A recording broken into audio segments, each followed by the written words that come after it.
আসসালামু আলাইকুম রহমতুল্লাহি আবরাকাতু। বন্ধুরা, আমরা হলুদের আবাদ করতে চাই না। আমরা বলে থাকি যে অধিক লাভ নেই, হলুদ হতে চায় না, হলুদ বাজার দর ভালো না, যার কারণে আমরা কিন্তু হলুদের চাষ করতে চাই না। কিন্তু দেখেন, চুয়াডাঙ্গার কৃষক ভাইরা কিন্তু হলুদের চাষ করেছেন। একটা মানুষ যদি এর ভিতরে দাঁড়ায় তাহলে কিন্তু তার মাথার থেকেও 1 ফুট লম্বা কিন্তু হয়ে যাবে এই হলুদের গাছ।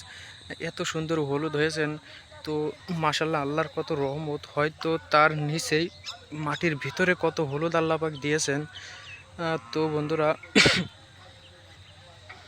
দেখেন কত হলুদ।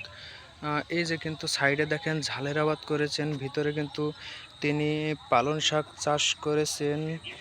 এবং এই সাইডে দেখেন, এটা কিন্তু আসলে একটা নদী এলাকা। তো তারা চরে কিন্তু এই আবাদগুলো করে জীবিকা নির্বাহ করেন। তো এটা, এই যে সাইডে, এটাও কিন্তু একটা ঝালের চাষ। খুব সুন্দর ফুল এবং ফল এসেছেন এই ঝাল গাছে বন্ধুরা। তো আসেন, আমি আপনাদের হলুদের গুঁড়া একটুখানি দেখাই।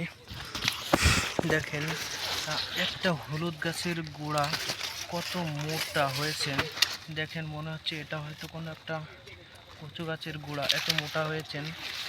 তো আল্লাহ তালার রহমত এর ভিতরে কিন্তু মাশাল্লাহ অনেক হলদি আল্লাহ তালা দিয়েছেন। তা আমরা যারা হলুদের চাষ করতে চাই তারা অবশ্যই এই পদ্ধতিকে অবলম্বন করব।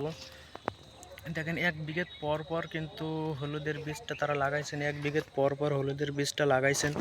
কিন্তু মাশাল্লাহ দেখেন কত বড় হলুদ আল্লাহ পাক দিয়েছেন, কত বড় বড় গাছ হয়েছেন।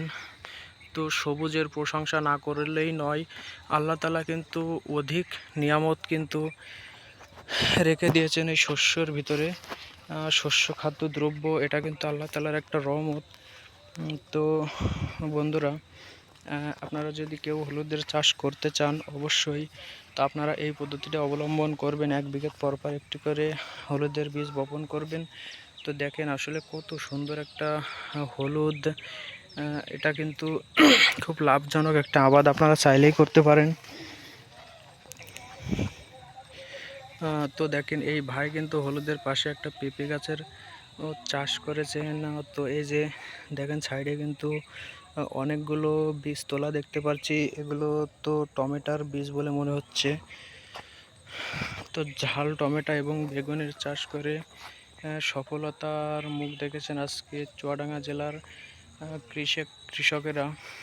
বন্ধুরা, কত সুন্দর একটা মনোরম পরিবেশ। দেখেন, সূর্য ডুবো ডুবো ভাব, কিন্তু এখন কিন্তু প্রায় 5টা বাজতে গেছে।